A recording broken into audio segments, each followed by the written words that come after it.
사도행전의 대표적인 사건은 오순절 성령 강림입니다. 그리고 그 뒤를 이어서 또 하나의 사건이 등장하는데 그게 뭐냐면 오늘 우리가 읽었던 베드로와 요한에 의하여서 안진뱅이를 고치는 사건이 등장을 합니다. 사도행전은 왜 처음에 이런 시간들을 서두에 늘어놓을까요? 성령 강림?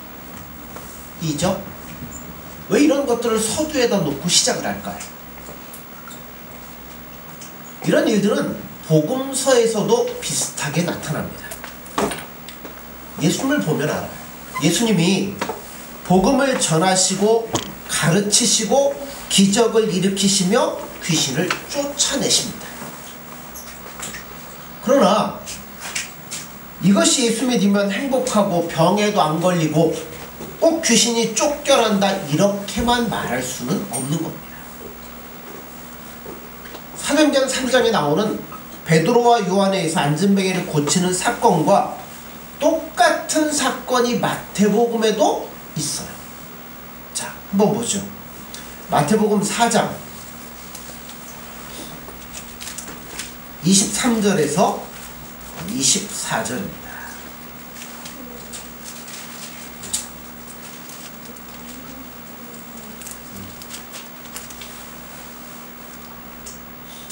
같이 읽습니다. 예수께서 온 갈릴리에 두루다니사 그들의 회당에서 가르치시며 천국 복음을 전파하시며 백성 중에 모든 병과 모든 약한 것을 고치시니 그의 소문이 온 수리아에 퍼진지라. 사람들이 모든 앓는 자 곧 각종 병에 걸려서 고통당하는 자 귀신 들린 자 간질하는 자 중풍병자들을 데려오니 그들을 고치시더라. 아멘. 자, 복음서에도 비슷하게 나와요. 복음서에서는 복음을 전했다는 것과 귀신을 쫓아냈다, 환자를 고쳤다라는 것이 늘 한 몸이 되어서 같이 움직이는 겁니다. 예수님 복음을 전하시고 귀신 들거나 병든 자나 맹인이나 이런 사람들을 고치셨다는 사건이 늘 같이 따라다녀요. 그래서 오늘 사도행전에 나오는 사건과도 어떻게 보면 비슷합니다. 그래서 우리가 첫 번째로 이 본문을 통해서 기억해야 될 게 뭐냐면 예수님이 하시던 그 일이 그대로 교회로 이양이 되고 옮겨졌다는 거예요. 여기서 말하는 교회는 이런 건물을 이야기하는 게 아니에요. 항상 성경에서 교회를 얘기할 때는 뭐예요? 그렇죠. 예수님을 믿는 우리들을 이야기하는 거예요. 자, 우리들에게로 이양이 됐다는 거예요. 복음서에서는 근데 좀 달라요. 복음서에서는 예수님 혼자 하나님 나라에 대한 말씀을 하시고 권세를 시행하시고 제자들은 그냥 구경하고 대상일 뿐이지 제자들이 했던 건 아니에요. 그런데 사도행전으로 오면 성령이 임하고 난 이후부터 어떻게 되냐면 달라지기 시작합니다. 예수님이 하시던 일을 그죠? 교회로 제자들에게로 신자들에게로 그것이 이양이 되는 것을 보게 되는 거예요. 그러니까 예수님이 하셨던 일을 신자들도 뭐하냐면 하기 시작하더라는 겁니다.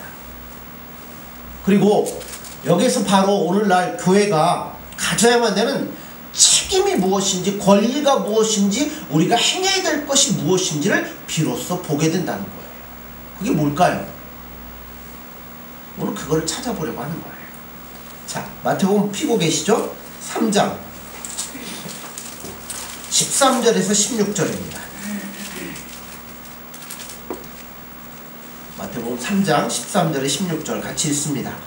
이때 예수께서 갈릴리로부터 요단강에 이르러 요한에게 세례를 받으려 하시니 요한이 말려 이르되 내가 당신에게서 세례를 받아야 할 터인데 당신이 내게로 오시나이까.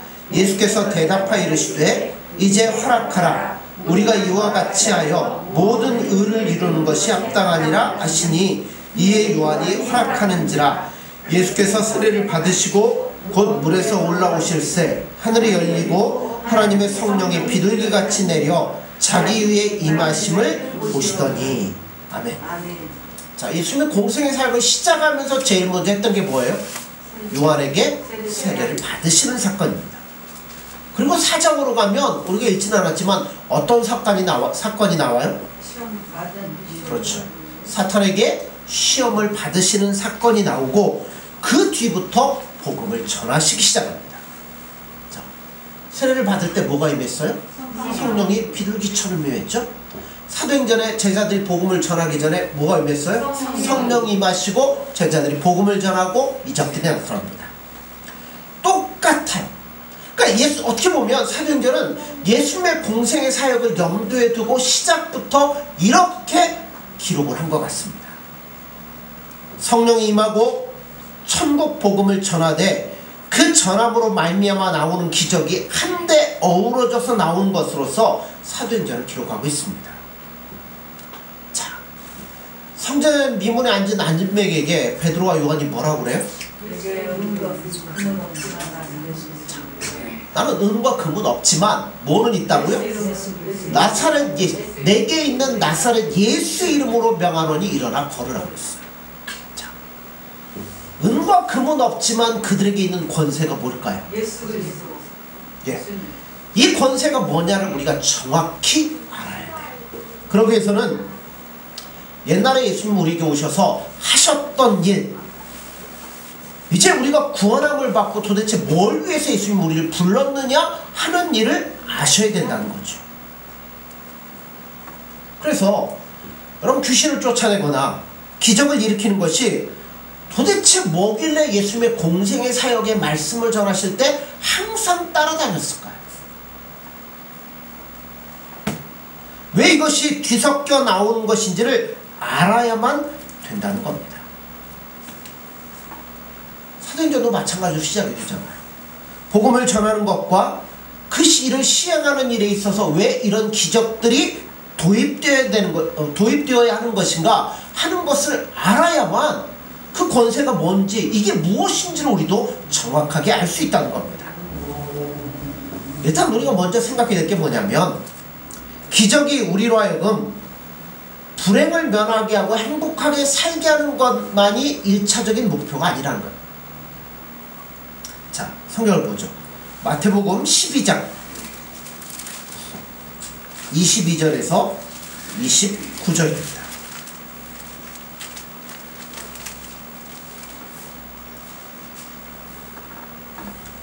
교독합니다. 같이 읽습니다.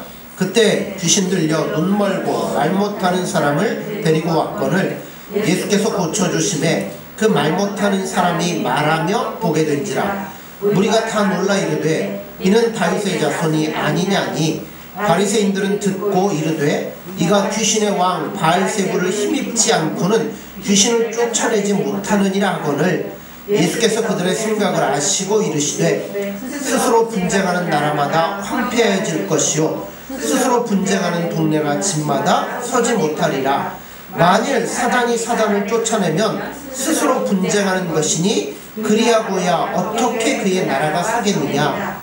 또 내가 바알세불을 힘입어 귀신을 쫓아내면 너희 아들들은 누구를 힘입어 쫓아내느냐. 그러므로 그들이 너희의 재판관이 되리라. 그러나 내가 하나님의 성령을 힘입어 귀신을 쫓아내는 것이면 하나님의 나라가 이미 너희에게 임하였느니라. 사람이 먼저 강한 자를 결박하지 않고서야 어떻게 그 강한 자의 집에 들어가 그 세간을 강탈하겠느냐. 결박한 후에야 그 집을 강탈하느니라. 아멘. 자, 이 말씀 가운데 예수님이 병든 자를 낫게 하거나 이적을 보이는 것들, 그러한 일들이 하나님의 편에 서 있지 않는 것이라고 주장하는 자들이 있었습니다. 누구예요? 바리새인.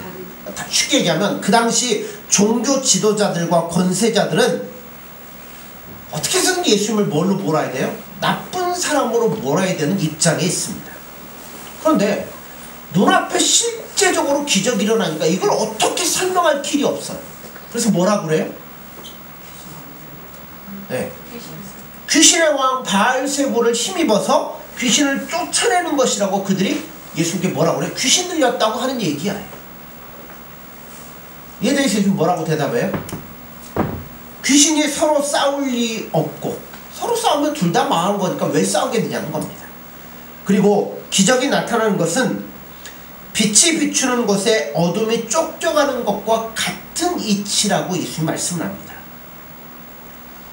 병을 고치고 여러분 귀신을 쫓아내는 일이 무엇과 항상 함께 등장하냐면 복음과 항상 함께 등장하고 있어요.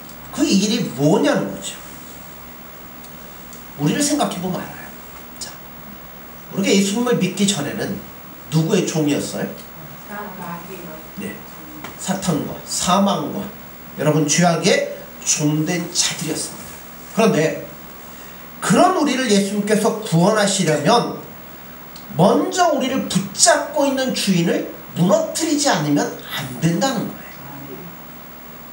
그래서 구원은 우리가 예수님의 말씀을 듣고 동의하고 항복해서 마음의 감동에서 오는 게 아니에요. 사실은 그건 나중에 오는 겁니다. 먼저 우리를 붙잡고 있는 주인을 예수님 뭐 하시는 거예요? 깨트리시고 무너뜨리는 일이 바로 우리가 구원을 받는 일이라는 겁니다. 이걸 쉽게 설명해 볼까요? 창세기 다음에 뭐가 나오죠? 출애굽기. 출애굽기는 뭐예요? 이스라엘이 애굽의 노예로 살다가 자유민으로 탈출해서 나오는 거. 자, 보세요. 이스라엘 백성에게 자유를 주려면 맨 처음에 해야 되는 일이, 야, 내가 너희들에게 자유를 줄게, 동의를 받는 일이 필요합니까? 아니면 애굽을 때려 부시는 게 필요합니까? 끄집어내려면 애굽을 쳐야 돼요. 항복을 받아내야 돼요. 그 다음에 뭐 하는 거예요? 나오는 겁니다. 바로가 항복해야 이스라엘 백성이 구원을 얻습니다. 여러분, 구원이 그거예요. 죄와 사망의 노예가 되어 저주와 심판 안에 있던 우리를 구원하기 위해서 우리를 붙잡고 있던 마귀 사탄을 쳐서 우리를 끄집어내는 것이 바로 구원이라는 겁니다.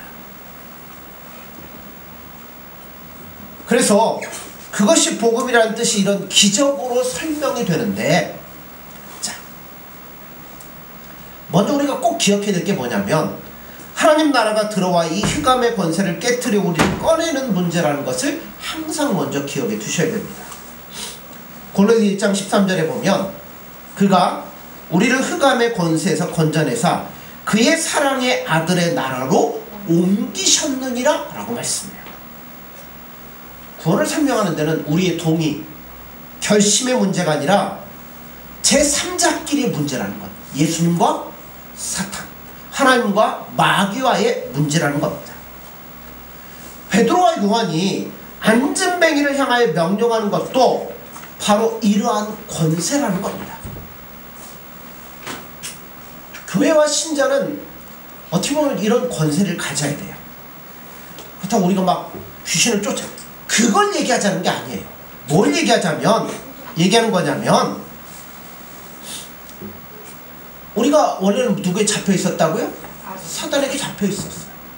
어떻게 보면 다른 말로 표현하면 맹인과도 같아요.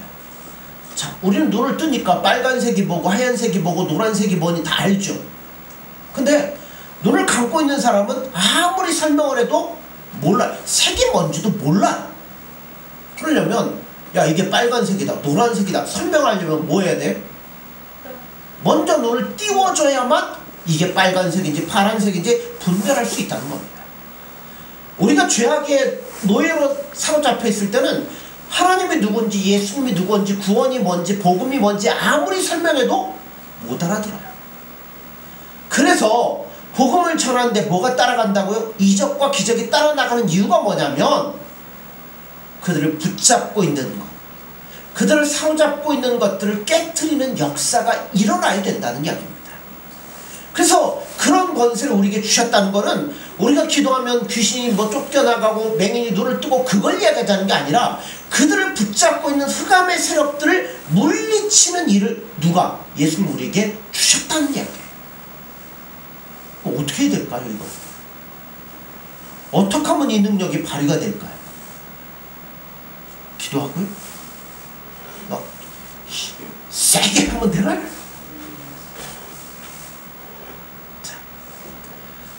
귀 멀고 눈 멀고 보지 못하는 저들에게 빛이 무엇인지 생명이 무엇인지 이것들을 보여주는 거예요. 그러니까 예를 들자면 뭐 예를 들어 우리나라 어떤 그 이제 백성이 외국에 나갔다가 어떤 납치범들에게 갖고 납치가 됐어. 그럼 나라에서 어떻게 해요? 일단은 협상은 하겠죠. 풀어줘라, 뭐 돈을 주다. 하여튼 니들 요구하는 게 뭐냐? 그래도 안 되면 뭘 이제 보내요? 특공대를 보내는 거죠. 구출하려고 특공대를 보내는 거예요. 특공대가 가가지고 뭐 하는 거예요? 적들이 총을 들고 있고 막고 있고 이런 것들을 뚫고 들어가서 그들을 구출해내는 일을 특공대가 하는 겁니다. 우리가 뭐냐면 어둠의 세력에 있는 이 세상에 예수님은 우리를 특공대처럼 불러다가 네가 가라. 가서 뭐가 되라고요? 빛이 되고 맛을 잃은 이 세상에 맛을 내는 소금이 되고 이런 것들이 되라고 우리를 부르셨다는 거예요. 그게 우리에게 주어진 특권이라는 거예요. 에베소서 2장 1절 2절에 보면 이런 말씀이 있어요. 그는 허물과 죄로 죽었던 너희를 살리셨도다. 그때 너희는 그 가운데 생하여 이 세상 풍조를 따르고 공중의 권세 잡은 자를 따랐으니 곧 지금 불순종의 아들들 가운데서 역사하는 영이라. 누굴 따랐었다고요?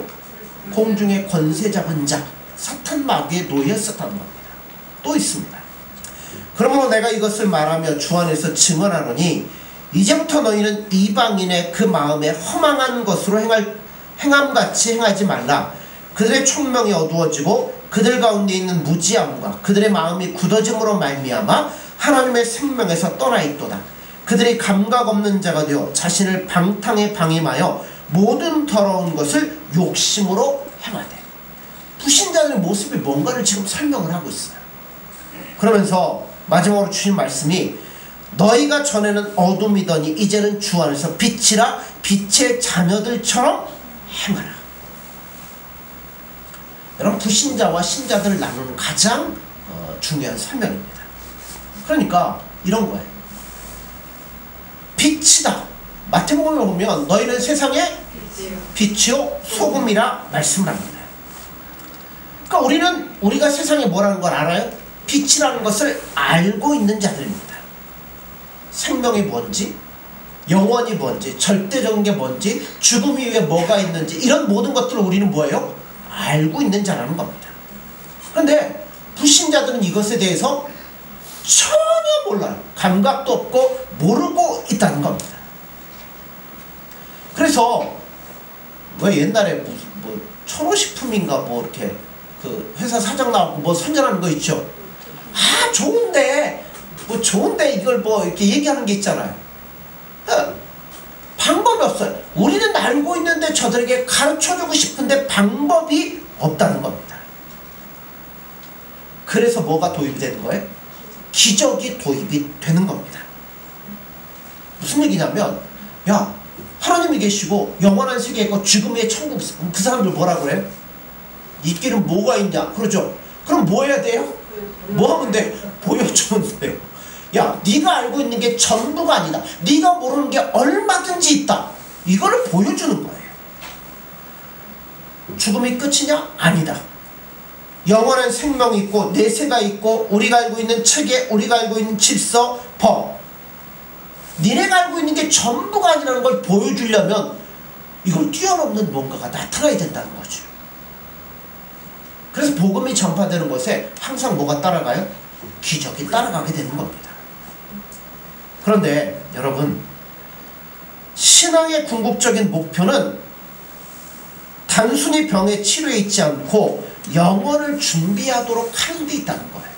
왜 우리가 이 땅에서 그토록 힘들고 어렵게 예수님만 바라보며 살아가는 이유가 뭡니까? 영원한 세상에서 예수님과 즐거이 영원토록 살 그날을 준비하기 위해서 우리가 살아가고 있는 거잖아요.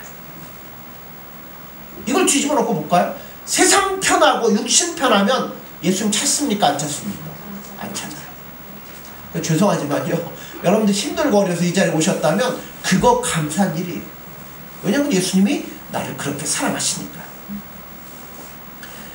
사도행전 26장에서 바울은 자신의 사명, 자신을 부르신 이 주님의 부름에 관한 설명 속에서 이거를 뚜렷하게 얘기를 합니다. 제가 그냥 읽습니다. 내가 대답하되 주님 누구시니까? 주께서 이르시되 나는 내가 박해하는 예수라. 일어나 너의 발로 서라.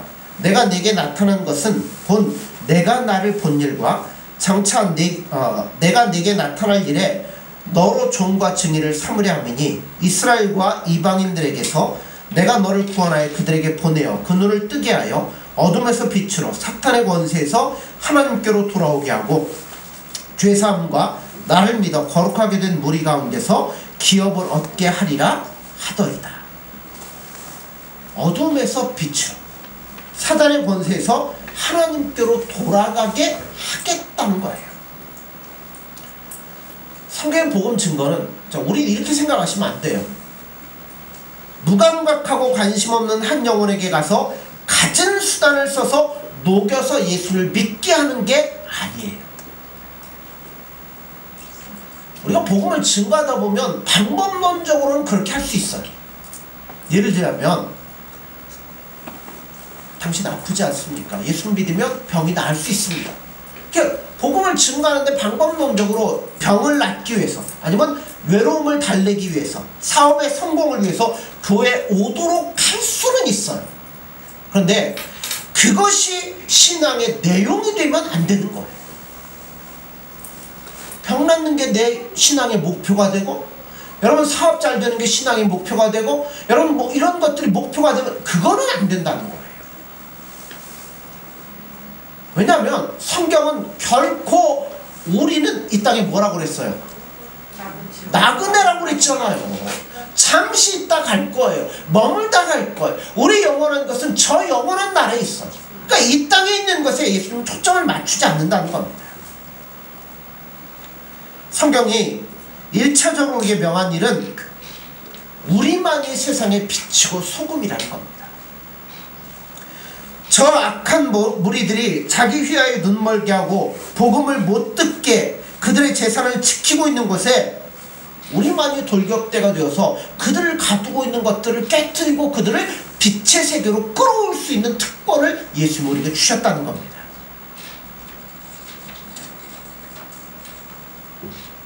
빛이 들어가면 뭐는 물러가요? 어둠은 물러가듯이 먼저 객관적인 전투에서 예수님이 우리를 부르심을 불렀잖아요. 그건 그 부름을 입은 자들답게 살라고 성경은 말씀하고 있다는 겁니다. 자, 그래서 우리는 우리가 상대하는 한 심령 앞에서 저들을 붙잡고 있는 권세들이 우리를 보므로 두려워하여 물러가도록 만들어야 될 책임이 있어요. 또 베드로와 요한이 그랬잖아. 우리에게 뭐는 없어요? 세상적인 건 없다. 은도 없고 금도 없고 너희들이 요구하는 그런 것들은 없다. 그러나 뭐는 있어요? 그렇죠. 내게 있는 것이 이것이다 라고 말함으로 말미암아 그가 뭐였어요? 일어났잖아. 변화됐잖아. 마찬가지로 우리가 세상 앞에서 나에게 금은 없다. 은도 없다. 너희들이 말하는 그건 없다. 그러나 내 안에 계시는 예수님을 나타내고 보여줄 수 있게 살아야 된다는 거예요. 모든 사람들 앞에 은과 금으로 대비되지 말고 내게 있는 것으로 대비될 수 있는 삶을 사셔야 된다는 겁니다. 그러니까 예수님 안에 있는 것들은요, 세상적인 특권으로 봐야 되지 않아요. 세상에 없는 것으로 나타날 수밖에 없습니다. 그게 교회여야 되고 우리 개인이어야 된다는 겁니다. 에베소 5장 15절 17절에 보면 그런즉 너희가 어떻게 행할지를 자세히 주의하여 지혜 없는 자같이 하지 말고 오직 지혜 있는 자같이 하여 세월을 아끼라. 때가 악하니라. 그러므로 어리석은 자가 되지 말고 오직 주의 뜻이 무엇인가 이해하라. 이게 신자의 책임이고 권세이고 특권입니다. 그러니까 이거를 빼앗기면 뭐예요? 맛을 잃은 소금이 돼버리고 마는 거예요. 예수 믿는다는 것이 세상 사람들 앞에서는 여러분 세상적인 것으로 충격이 아니라 영적으로 충격적이 되어야 됩니다. 교회는 분명히 세상과 달라야 돼요. 우리는 세상과 분명히 달라야 됩니다. 우리는 잘 먹고 잘 살기 위해서 교회에 있는 것이 아니에요. 하나님 나라의 백성답게 살게 하는 게 우리의 목적이라는 겁니다. 그리고 그런 일을 하지 못하면 예수님 앞에 나올 때마다 늘 부끄러워할 수밖에 없어요. 신자답게 살라고 너희는 세상의 빛이다. 그러니까 예수님만 사랑하고 네 안에 은과 금은 없어도 네 안에 뭐 있어요? 바울도 그 고백을 하잖아요. 내가 사방으로 우겨쌈을 당하여도 낙심하지 않은 것은 질그릇과 같은 내 안에 보배이신 예수님을 가지고 있기 때문이라고 그러죠. 신자답게 우린 살아야 됩니다. 은과 금은 없어도 누가 막 나와야 돼요? 예수님. 나와 사랑하며 나와 동행하시는 그 예수님이 나와야죠. 우리가 각자가 선 자리에서 은과 금을 누리는 사람이 아니라는 지적을 받아야 돼요. 우리가 가진 것은 오직 나사렛 예수님밖에 없다는 겁니다. 그러니까 그게 날 통해서 막 드러나고 보여져야 되는 거죠. 안 되면 뭐 해야 돼요? 될 때까지 매달려야죠. 예수님께 더 많이 기도하고 더 많이 말씀을 따라서 우리를 경건으로 신령하게 약속 위에서 든든한 믿음으로 스스로를 단련시켜 나가야 됩니다. 근데 이게 잘 됩니까? 안 되죠. 좌절도 하고 실망도 하죠. 그러니까 뭐 해야 돼요? 더 많이 기도하고 하다 보면 좌절도 겪고 슬픔도 겪고 더 주님을 의지하고 울고불고 예수님께 매달려야 되죠. 그 일이 없기 때문에 기도도 없고 가슴 아픈 일도 없고 슬픔과 좌절도 없고 그러다 보니까 예수님으로 인한 기쁨도 없게 된다는 거예요. 은과 금은 내게 없거니와 내게 있는 것으로 내게 주노니 곧 나사렛 예수의 이름으로 일어나 걸어라. 우리가 아는 모든 사람 앞에 우리가 내어주는 유일한 답이셔야 된다는 겁니다. 우리 모두가 그것만을 얻으러 모이는 사람이 되기 위해서 이제부터 새로운 결심과 각오와 충성을 가지고 예수님 앞에 나아갈 수 있는 저와 여러분들이 되어지기를 간절히 소원합니다. 기도하겠습니다.